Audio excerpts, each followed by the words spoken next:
আয়োজিত অধ্যয়ন অভিভাবক সম্মেলনে উপস্থিত সম্মানিত মেহমানবৃন্দ, অভিভাবক বৃন্দা যারা আছেন, আমাদের মাদ্রাসার কর্তৃপক্ষের পক্ষ থেকে আপনাদের সকলকে আমাদের ডাকে সাড়া দিয়ে উপস্থিত হওয়ার জন্য আন্তরিক মোবারকবাদ। আমরা একটা লক্ষ্যকে সামনে রেখে এই মাদ্রাসার পথ চলা শুরু করেছি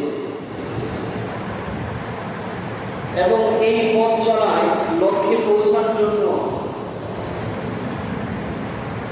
আমাদের মাদ্রাসা কর্তৃপক্ষ, আসাতেজায়ে কেরাম, আমাদের ছাত্রবৃন্দ এবং আমাদের অভিভাবকবৃন্দ যারা আছে, সকলের সম্মিলিত মেহনতেই মূল লক্ষ্যে পৌঁছা সম্ভব। কোনো একজনের যদি মেহনতের কমি হয় তাহলে মূল লক্ষ্যে পৌঁছা সম্ভব না। আমরা আমাদের মাদ্রাসার লক্ষ্যের মধ্যে, যেটা আমাদের অনেক জায়গায় নামের নিচে লেখা আছে, যে বিশ্বমানের আল্লাহওয়ালা হাফেজ আলেম করার একটি নির্ভরযোগ্য প্রতিষ্ঠান। ইনশাআল্লাহ আমরা আশাবাদী, যদি আমরা এই তিন পক্ষ, ছাত্র, অভিভাবক এবং কর্তৃপক্ষ, আসাতেজায়ে কেরাম, প্রত্যেকে যার যেটা করণীয় সেটা যদি পরিপূর্ণভাবে আদায় করি, তাহলে ইনশাআল্লাহ বিশ্বমানের হাফেজ আলেম হওয়া সম্ভব। এবং বাংলাদেশের প্রতিষ্ঠান থেকে বিশ্বমানের হাফেজ আলেম হচ্ছে, যারা বিশ্বের দরবারে বাংলাদেশের নামকে সম্মানিত করছে।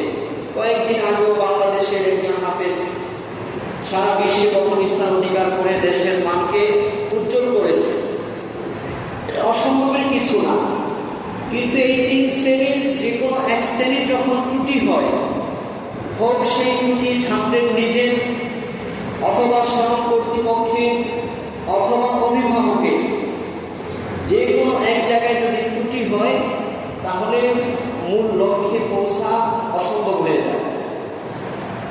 এজন্য আমরা আমাদের এই মাদ্রাসাকে কাঙ্ক্ষিত সাফল্যে নেওয়ার জন্য তিনটা লক্ষ্যকে সামনে রেখে আমরা আমাদের কার্যক্রম শুরু করেছি।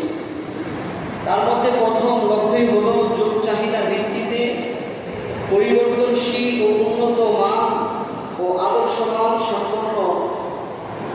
সম্পন্ন আধুনিক সিলেবাস তৈরি করা। উন্নত মানের আধুনিক যোগ চাহিদার ভিত্তিতে সিলেবাস তৈরি করা এবং সেই সিলেবাসের আলোকে ছাত্রদেরকে লেখাপড়ার মাধ্যমে যোগ সচেতন একজন বিশ্বমানের হাফেজ আলেম হিসেবে গড়ে তোলা। দ্বিতীয় আমাদের লক্ষ্য হচ্ছে উন্নত মানের প্রশিক্ষণপ্রাপ্ত ও আদর্শবান শিক্ষক মণ্ডলী, আল্লাহওয়ালা বুজুর্গদের সুহবতপ্রাপ্ত এবং তাদের ছাত্রত্ব গ্রহণকারী শিক্ষক মণ্ডলী নিয়োগের মাধ্যমে ছাত্রদের একটি এবং আমলি উন্নতি সাধন এবং উন্নত মানসম্পন্ন লেখাপড়া ও থাকা খাওয়ার পরিবেশ ব্যবস্থা করা ও নিয়মকানুন তৈরি করা। এই মৌলিক তিনটি বিষয়ের প্রতি প্রতিনিয়ত মান উন্নয়ন এবং দিন দিন অগ্রগতির বিষয়ে আমরা বদ্ধপরিকর। আমাদের কর্তৃপক্ষ এ ব্যাপারে আন্তরিক। এই লক্ষ্যে আমাদের প্রচেষ্টা চলমান আছে এবং সর্বদা চলমান থাকবে। এ বিষয়ে আপনাদের সকলের ন্যায় দোয়া ও কল্যাণকামী পরামর্শ আমরা কামনা করি। আমাদের কিছু ভাইরা কিছু পরামর্শ দিয়েছেন এবং কিছু মতামত ব্যক্ত করেছেন। আমরা আমাদের মাদ্রাসার মুরব্বিয়ানে কেরাম, কর্তৃপক্ষ, ওলামায়ে কেরাম, আপনারা জেনে থাকবেন আমাদের মাদ্রাসার সার্বিক কার্যক্রম পরিচালনা, সিলেবাস, আনুষঙ্গিক সব কিছুর বিষয়ে আমরা আমাদের দেশ বরণ্য বুজুর্গ ওলামায়ে কেরামের সাথে পরামর্শ করে বাস্তবায়ন করে থাকি। সেই হিসেবে অভিভাবকদের পরামর্শগুলো আমাদের কর্তৃপক্ষের পরামর্শ সভায় যদি উপযুক্ত এবং যথাযোগ্য মনে হয়, আমরা অচিরেই সেগুলো, এর মধ্যে যেগুলো অভিযোগ করেছেন বলেছেন, সেগুলো বাস্তবায়নের চেষ্টা আমাদের চলমান আছে। এরকম যে না সেটা নাই, এরকম না, চলমান আছে। ছাত্রদের নামাজের উপস্থিতি, ডিসিপ্লিন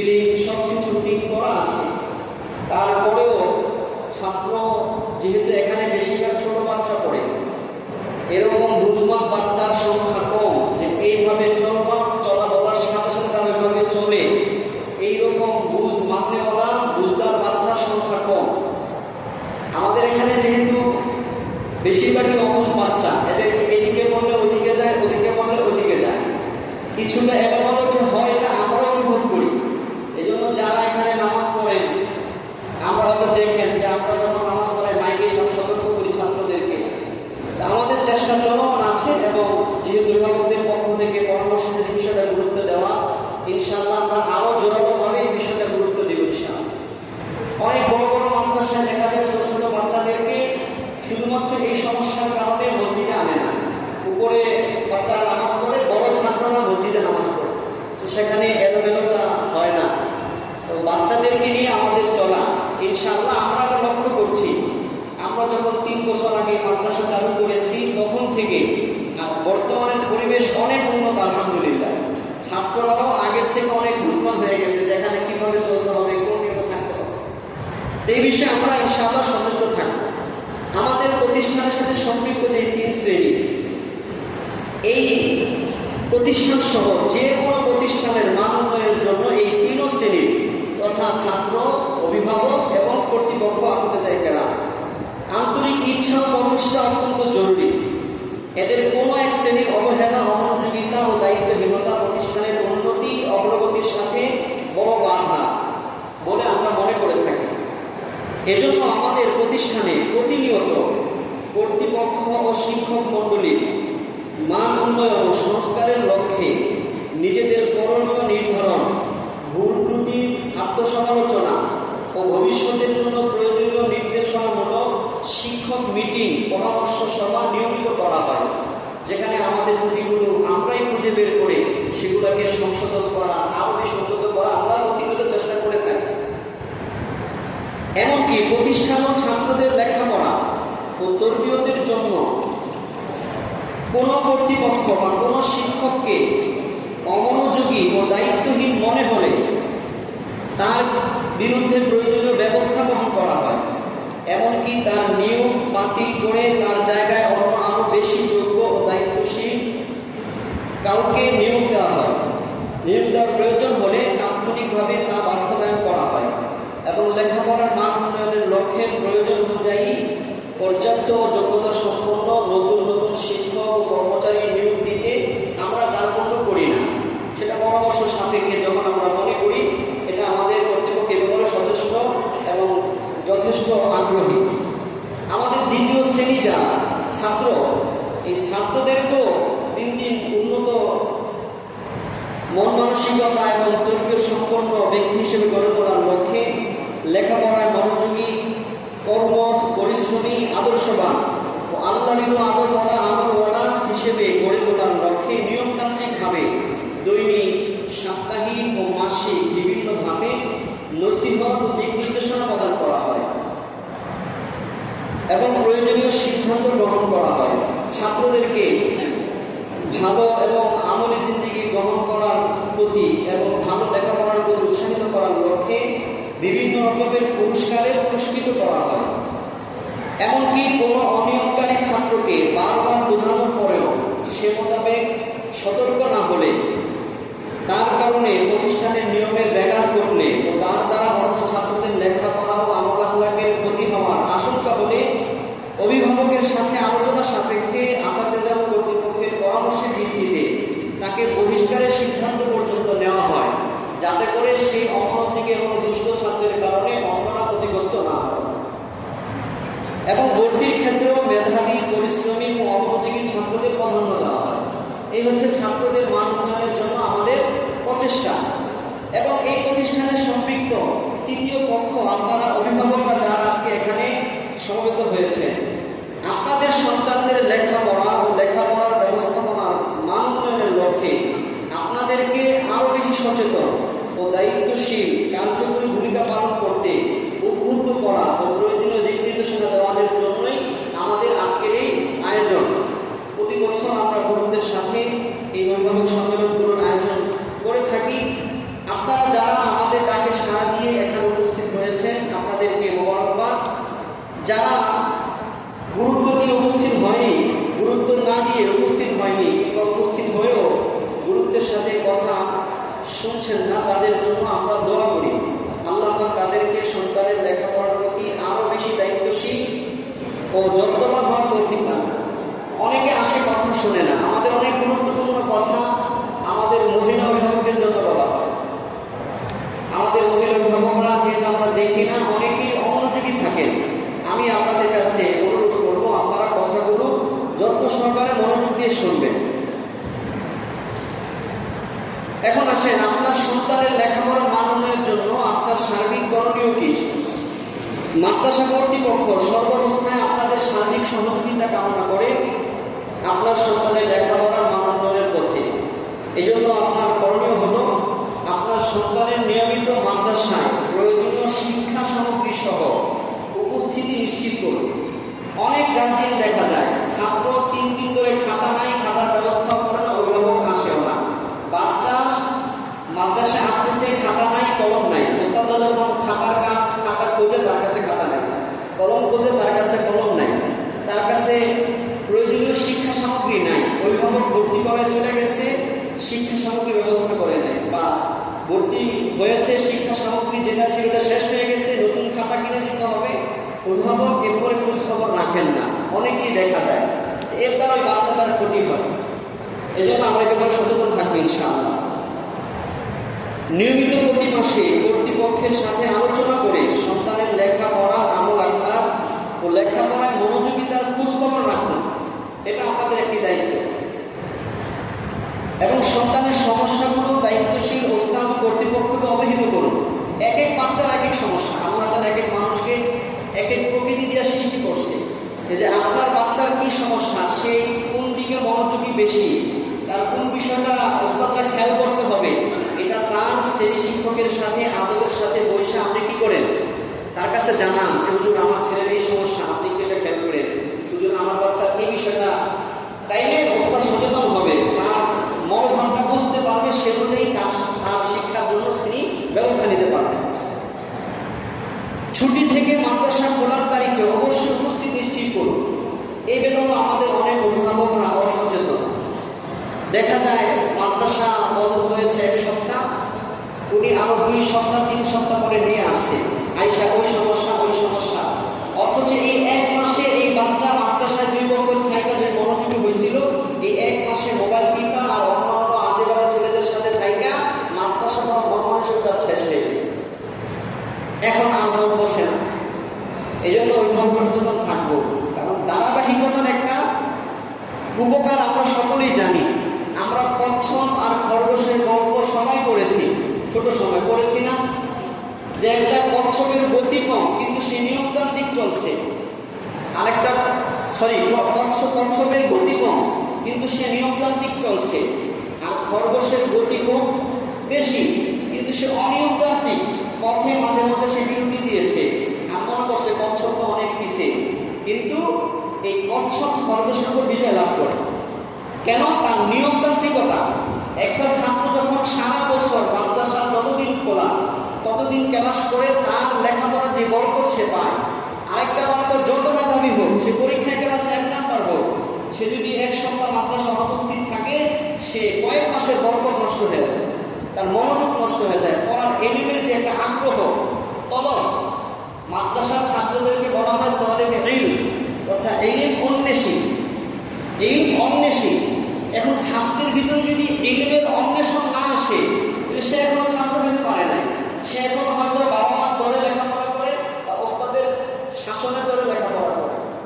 কিন্তু আসল ছাত্র সেই আল্লাহওয়ালা বিশ্বমানের হাফেজ আলেম হতে পারবে, যে নিজে থেকে বিশ্বমানের হাফেজ আলেম হওয়ার জন্য লেখাপড়া করে।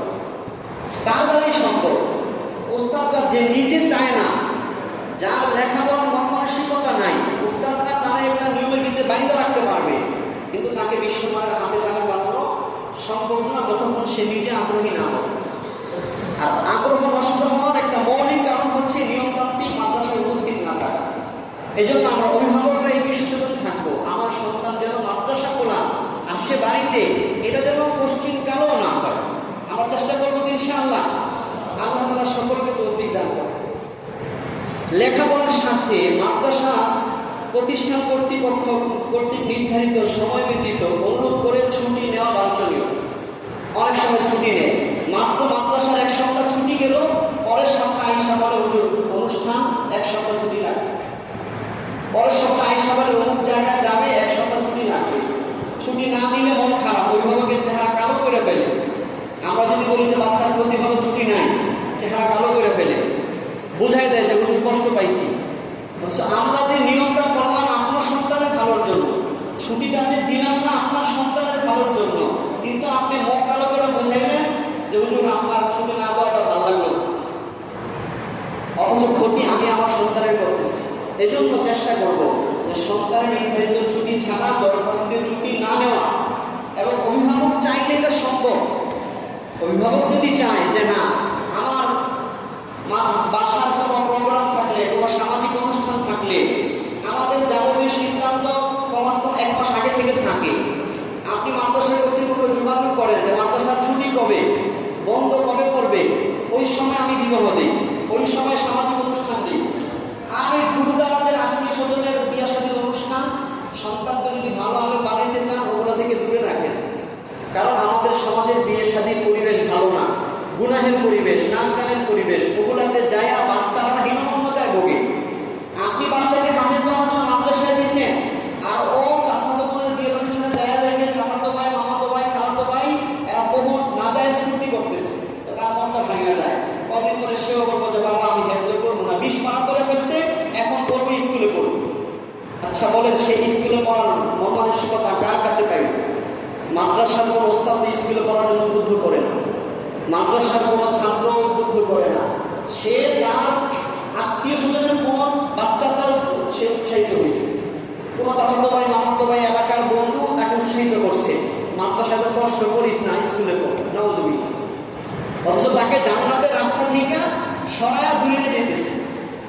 কারণ যে মাদ্রাসায় আসলো, আল্লাহ রাসূল বলেছেন মান সালাকা তরিকান ইয়ালতামিসু ফিহি ইলমান সাহালাল্লাহু লাহু বিহি তরিকান ইলাল জান্নাহ। যে ইলম শিক্ষার রাস্তায় আসলো, আল্লাহ তাআলা তার দ্বারা জান্নাতের রাস্তা সহজ করে দিয়েছে। এজন্য আমি এটা চেষ্টা করব নির্ধারিত ছুটি ছাড়া ছুটি নিব না। মাদ্রাসার ক্লাস চলাকালীন আপনার সন্তানের সাথে সাক্ষাৎ করা কিংবা ফোনে কথা বলা থেকে বিরত থাকুন। এই জন্য দায়িত্বশীল ওস্তাদ থেকে রুটিন জেনে নিন। আমরা এটা রুটিনটা জেনে নেব ইনশাআল্লাহ। অসময়ে আসলে আমার বাচ্চার প্রতি, অন্য বাচ্চাদের প্রতি, একটা গার্জেন যদি বারান্দায় আসে সবার মনোযোগ তার দিকে দেয়, বাচ্চারা তো কৌতূহলী হয়। তো সে হিফজ করতেছে, মাগরিব করে মূল সময় আপনি ওই সময় রুমে ঢুকে গেলেন, তাহলে আপনার দিকে সবগুলো বাচ্চা তাকাবে, এটা সবগুলো বাচ্চার কি হইল? ক্ষতি হইল। এই জন্য আমরা সচেতন থাকবো। আর আমরাও ইনশাআল্লাহ অচিরেই এগুলো খাঁচা দিয়ে বন্ধ করে দিচ্ছি যে অভিভাবক চাইলেও ঢুকতে পারবে না ইনশাআল্লাহ। কিন্তু আমার অভিভাবকরা সচেতন হয়ে যায়, তাইলে ইনশাআল্লাহ আমাদের কোনো কার্যক্রম সহজ। আপনার সন্তানের লেখাপড়া ও আমল আখলাকের উন্নতি করবে মাদ্রাসা কর্তৃপক্ষ যে কর্মপদ্ধতি অবলম্বন করে তাতে একমত পোষণ করে সার্বিক সহযোগিতা করাকে নিজের নৈতিক দায়িত্ব মনে করুন। আপনার ব্যক্তিগত কোনো অভিজ্ঞতা বা পরামর্শ থাকলে সেটা সমালোচনার ধাঁচে বাহিরে আলোচনা না করে কর্তৃপক্ষের সাথে আলোচনা করুন ও পরামর্শ দিন। আপনার পরামর্শ কর্তৃপক্ষের পারস্পরিক আলোচনায় যথার্থ মনে হলে আমলে নেওয়া হবে ইনশাআল্লাহ। আমরা অনেকেই এখানে ত্রুটি করি এই জায়গাটায়। দেখা যায় যে আমি এক মাদ্রাসায় দেখে আসছি, ওখানকার ওই নিয়মটা আমার ভালো লাগছে, আর এখানেও আমরা মাদ্রাসা পরিচালনা করছি, আমরাও অনেক মাদ্রাসার সাথে সংযুক্ত ছিলাম এবং সবকিছু দেখে আমরা এখানে নিয়মকানুন বানাই। এক এক জায়গায় নিয়মের কিছু ভিন্নতা থাকে এবং সেটা ছাত্রদের ফায়দার দিকে লক্ষ্য করেই করা হয়। তো মাদ্রাসায় একটা নিয়ম আমার ভালো লাগলো না, আমি বাইরে হাইলে পেলাম, কোনো মাদ্রাসায় দেখছি এই নিয়ম নাই, খেলা করতে নিয়ম বানাইছি, এরকম একটা সমালোচনার ধাঁচে কথা বললাম, তাহলে আমি শুভাকাঙ্ক্ষী হইলাম। আমি আমার এই মন্তব্যের কারণে আমার সন্তানের ক্ষতি হইতে পারে। আমি যদি মাদ্রাসার ভালো চাই, মাদ্রাসার কর্তৃপক্ষকে বলি হুজুর এই নিয়মটা এইভাবে হইলে ভালো হয়, তো কর্তৃপক্ষ তাদের কর্মসূচি উপযোগী মনে করেন যে না এই নিয়মটা ছাত্রদের উপকারী, তাইলে সিদ্ধান্ত নেবেন। অনেক সময় আমি মনে করছি উপকারী, কিন্তু যারা এই শিক্ষার সাথে জড়িত তারা মনে করছেন কিনা উপকারী না। তাহলে আমরা তো যারা এই শিক্ষার সাথে জড়িত অভিজ্ঞ অনেকা তাদের মত অনুযায়ী সিদ্ধান্ত নেব। যেমন আজ গতকালকেই এক ভাই আসছে আমাদেরকে মহব্বত করে ভালোবাসা যে 5টা ছাত্র দিতাম খতম করবে, বাসায় দাওয়াত খাবে। আমি বললাম যে না, আমাদের মুরব্বী সব আসাতে যাই কেনা এবং কর্তৃপক্ষের সিদ্ধান্ত আমরা কাউকে দাওয়াত খাওয়ার জন্য বাহিরে পাঠাই না, খতম করার জন্য বাহিরে পাঠাই না। হ্যাঁ, খতম করে দেয়, কেউ যদি আবেদন করে, ছাত্ররা 30 জন ছাত্র এক পারা করে পড়লেও আধা ঘন্টায় এক খতম হয়ে যায়। শুক্রবারে সকালে দায়িত্ব দেওয়া দিলে তাদের তেলাওয়াত হয়ে গেল, খতম হয়ে গেল। আমাদের সিস্টেম হচ্ছে যে কেউ যদি ছাত্রদেরকে দাওয়াত খাওয়াইতে চায়, হয় মাদ্রাসায় খাবার পাকায় পাঠাই দিবে,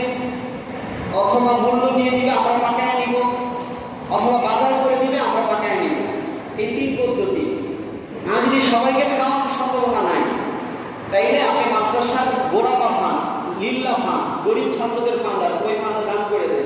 এটাই ইনশাআল্লাহ আপনি দাওয়াতের সব পেয়ে যাবেন। এখন আমি ছাত্র না দেওয়ার কারণে উনি যদি মন খারাপ করেন, এটা আমার ভুল ধারণা, এই জন্য উনি মন খারাপ করছেন। তো ছাত্রদের কল্যাণার্থে আমরা এই নিয়মটা করছি যে না, বাহিরে কোনো ছাত্র আমরা পাঠাবো না। এবং অনেক সচেতন অভিভাবকরা এটা চান না যে কোনো সন্তান মানুষের বাড়ি থেকে খাক, দাওয়াত খাক, মাদ্রাসা থেকে লেখাপড়ার সময়।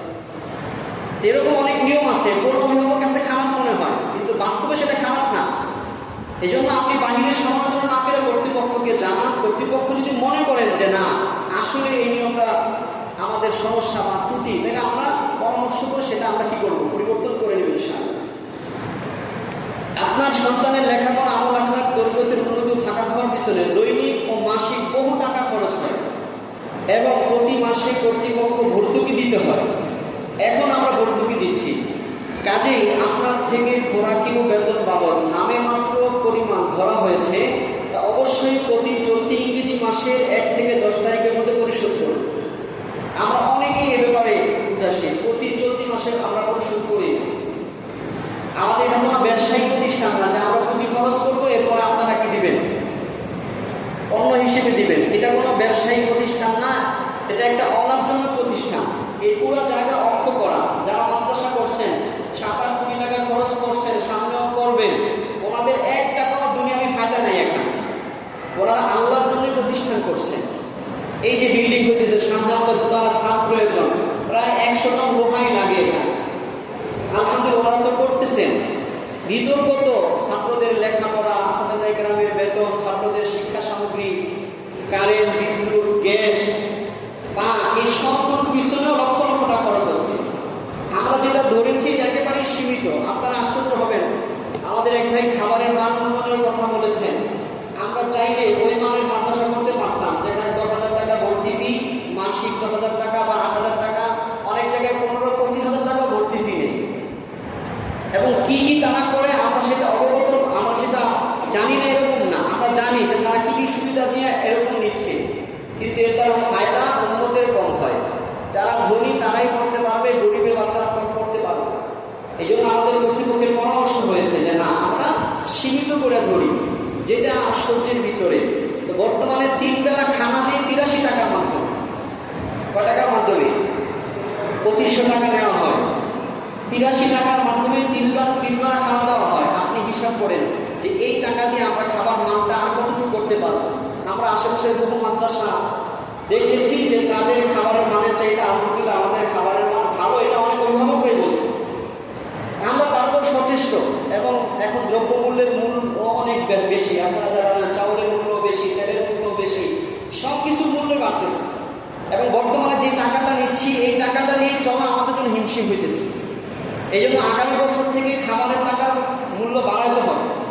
আর এখন যে কারেন্ট বিলের বৃদ্ধি, বিগত মাসে দিয়েছি 15,000, আর গত মাসে দিলাম 54,000 কারেন্ট বিল। এই যে এত বেশি, এবং লোডশেডিংও বেশি, এখন জেনারেটর তেলের খরচও বেশি, তেলের দামও আছে।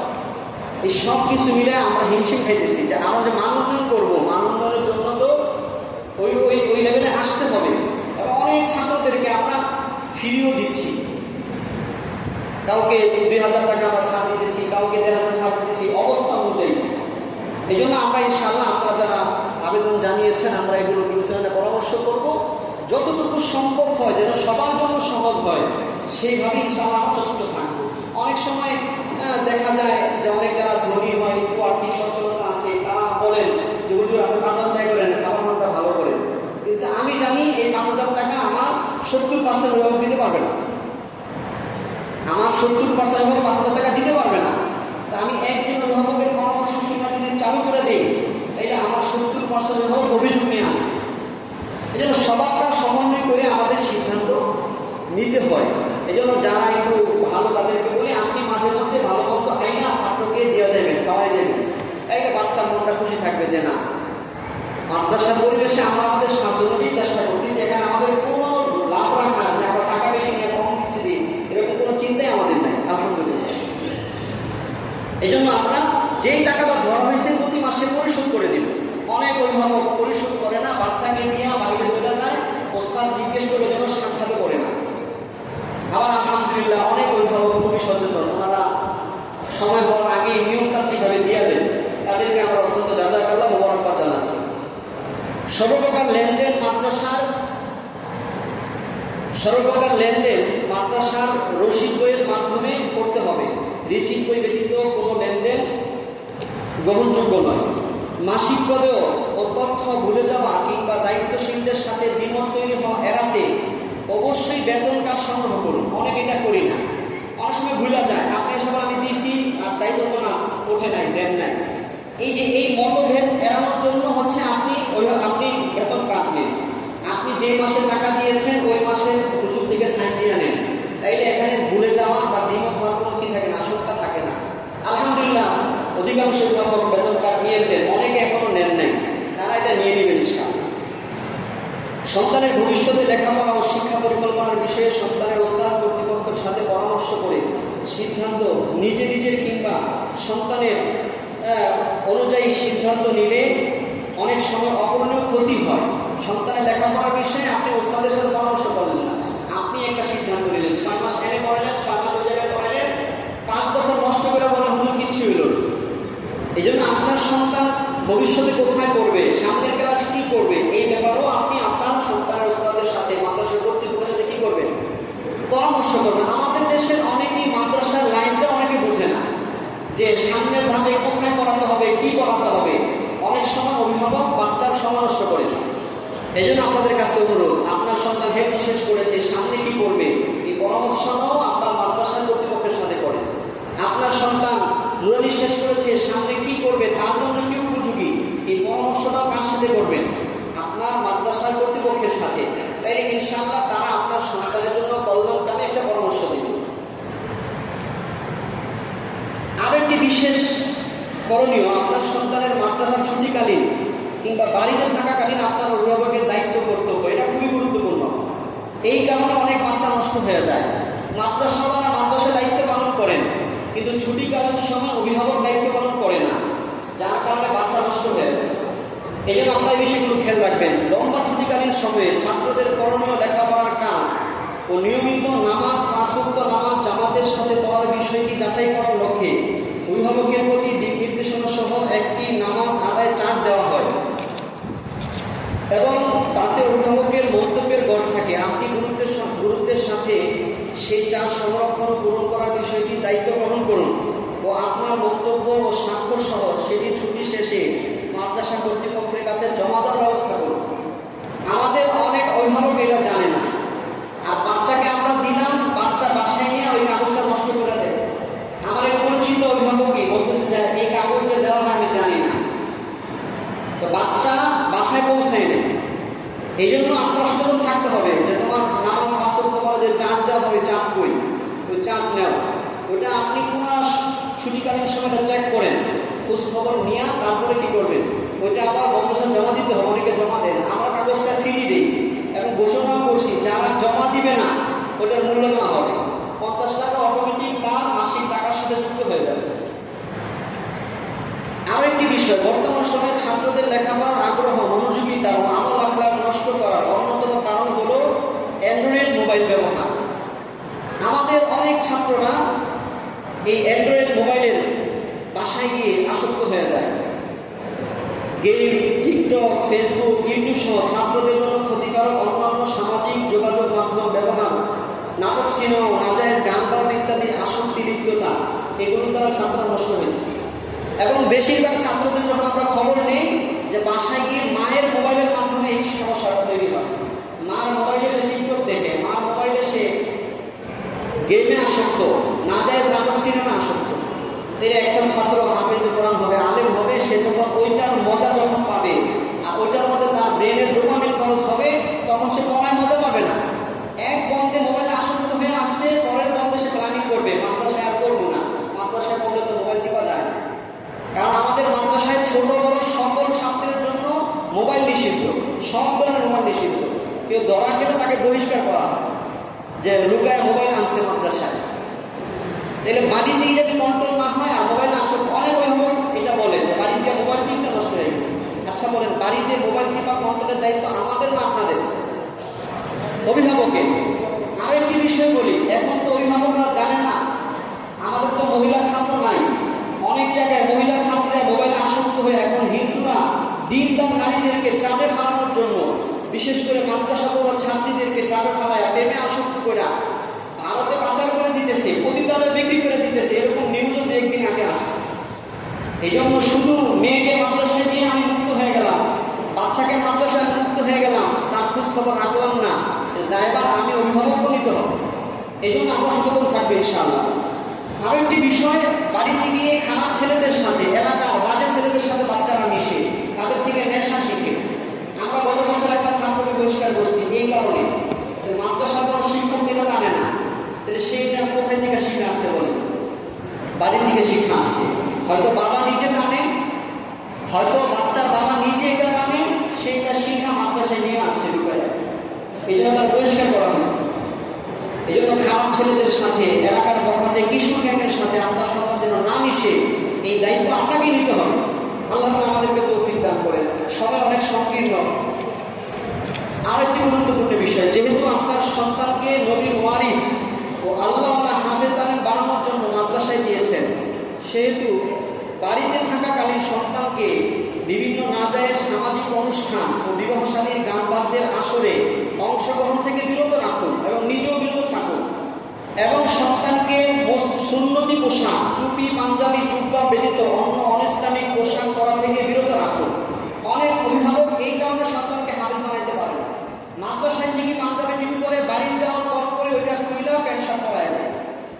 এই পোশাকের একটা বড় আসল সন্তানের উপর হয়, পরবর্তীতে আফসোস করে আমার সন্তান তো হলো, আমার নিজের আত্মীয় আছে এরকম, এখন আফসোস করে তো সন্তানকে মাদ্রাসায় পড়াইলাম, তোমাদের মতো হইল না। কিন্তু আমরা দেখছি উনি এই কাজই করছে। মাদ্রাসা ছুটি হয়েছে, মাদ্রাসার পোশাক নাই, এখন প্যান্ট শার্ট এসে গেছে। আশেপাশের স্কুল কলেজের ছাত্ররা যেরকম করে প্রতিযোগিতা করে ওইরকম পড়ায়।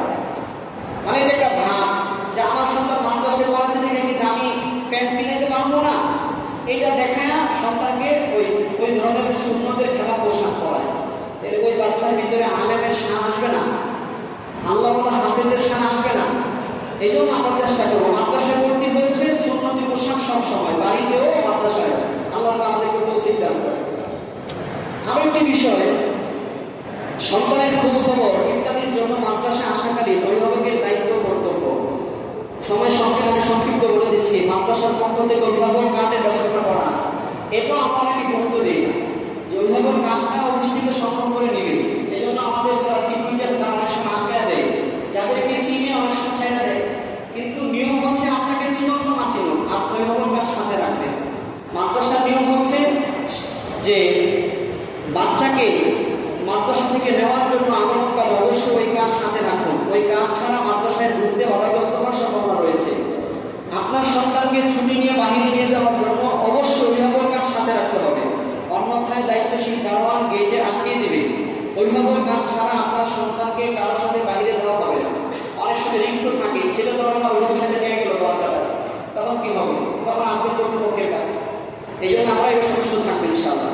ক্লাস চলাকালীন অভিভাবক ক্লাসরুমে ঢুকলে সকল ছাত্রদের লেখাপড়ার ক্ষতি হয়, এটা আমরা করবো না ইনশাআল্লাহ।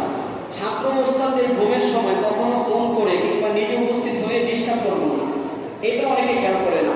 আমাদের হেলথ বিভাগের ঘুমের সময় 10টা থেকে 12টা, ওই সময় অনেক কাজে আছে সাক্ষাতের জন্য, আমি তখন অফিসে থাকি।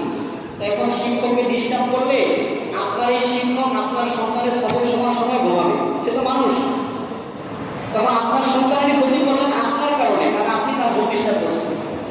আমরা এই মাদ্রাসা রুটিনটা জেনে সেইভাবেই আসবো, সাক্ষাতের যে সময় আসবো। আপনার সন্তানের উস্তাদের সাথে যথাযথ সম্মান এবং আদর বজায় রাখুন, এটা আপনার সন্তানের লেখাপড়া উন্নতির জন্য সহায়ক। অনেকেই মাদ্রাসায় এসে মাদ্রাসার দারোয়ান, বাবুর্চি, স্টাফ ও আসাতেজাগণ এদের সাথে বেয়াদবি করে, অথচ এরা সকলেই মাদ্রাসায় আপনার সন্তান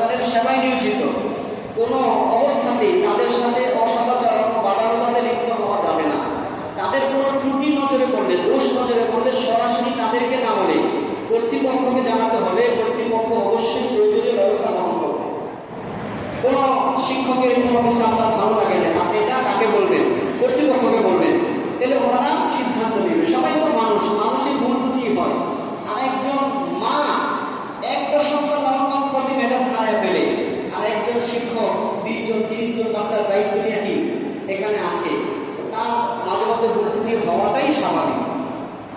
হ্যাঁ, শুধরানোর পরে যদি না শুধরায় আমাদেরই সিদ্ধান্ত, আমরা তাকে বিদায় করে দেব। কিন্তু একবার তিনি করছে, আপনি আমাদেরকে জানাইছেন, আমরা সতর্ক হয়ে গেছে, তাহলে সমাধান হয়ে গেছে। আমরা এই বিষয়ে সচেতন থাকবে ইনশাআল্লাহ। আমাদের যারা মহিলা অভিভাবক আছেন তাদের জন্য বিশেষ অনুরোধ, পর্দা রক্ষা করা প্রত্যেক মুসলমানের উপর ফরজ। তাছাড়া একটি ধর্মীয় প্রতিষ্ঠান, তাই মহিলা অভিভাবকগণ মাদ্রাসায় প্রবেশকালে অবশ্যই শরীর পর্দা, মুখ ঢাকা সহ বোরকা ও শালীনতার প্রতি বিশেষ লক্ষ্য রাখতে হবে। হাত মোজা ও পা মোজা সহ হলে আরও বেশি ভালো হয়। মাদ্রাসায় মহিলা অভিভাবকদের অবস্থানে নির্ধারিত জায়গা রয়েছে। নির্ধারিত জায়গা ব্যতীত অন্য কোনো জায়গায় হাঁটাহাঁটি বা গমন না করার জন্য বিশেষ অনুরোধ করা হয়েছে। অনেক অভিভাবকরা ওস্তাদের সামনে চলে যায়, রুমে চলে যায়, এটা দ্বারা পরিবেশে একটু বিঘ্নতা ঘটে। আমরা এই খেয়াল রাখবো ইনশাআল্লাহ। মাদ্রাসার পক্ষ থেকে অভিভাবকদের সাথে কথা বলার জন্য নির্ধারিত ওস্তাদ রয়েছে। জরুরি আলোচনা পুরুষ অভিভাবক দিয়ে করানোই বাঞ্ছনীয়। তবুও একান্ত প্রয়োজনে মহিলা অভিভাবক কথা বলা জরুরি হলে নির্ধারিত ওস্তাদের সাথেই কথা বলুন, তিনি কর্তৃপক্ষকে বিষয়গুলো জানাবেন। এজন্য আমাদের অভিভাবকরা এ বিষয়ে খেয়াল রাখবেন। আমরা আমাদের শিক্ষা মান উন্নয়নের জন্য চেষ্টা চালু রেখেছি। আমাদের নুরানি বিভাগেও যথেষ্ট পরিবর্তন আনা হয়েছে। উন্নতির জন্য সামনে আরও পরিবর্তন আনা হবে। আমাদের বিভাগেও ছাত্রদের মস্কের জন্য আলাদা একজন শিক্ষক নিয়োগ দেওয়া হয়েছে এবং শিক্ষার মান উন্নয়নের জন্য আরও নতুন শিক্ষক নিয়োগ দেওয়া হবে। এবং আমাদের এই শিক্ষা প্রতিষ্ঠানে মাওলানা লাইনেরও প্রায় 3টি ক্লাস চালু আছে। আগামী বছর আরও 2টি ক্লাস বাড়বে। এই জন্য আপনারাও আপনাদের সন্তানদেরকে যেন এখানে আগামী বছর ভর্তি করে, আপনাদের চেনা জানা মানুষকে ভর্তি করে আপনারা দাওয়াত পৌঁছে দেবেন। আরও একটি বিশেষ ঘোষণা, সেটা হলো যে আপনারা জানেন দ্রব্যমূল্যের মূল্য বৃদ্ধি এবং বিশেষ করে বিদ্যুতের মূল্য বৃদ্ধি, তেলের মূল্য বৃদ্ধির কারণে আমরা যদিও আমাদের মাদ্রাসায় মাসিক বেতন নামে আলাদা কোনো আবাসিক চার্জ, জেনারেটর চার্জ, বিদ্যুৎ চার্জ এরকম খাত না রেখা মাসিক বেতন নামে মাত্র 1000 টাকা নিয়ে থাকে। আমাদের আশেপাশে প্রতিষ্ঠান আছে যারা 2000, 1500, 2500 পর্যন্ত নেই, কিন্তু সুবিধা আমাদের চাইতেও আরো কম।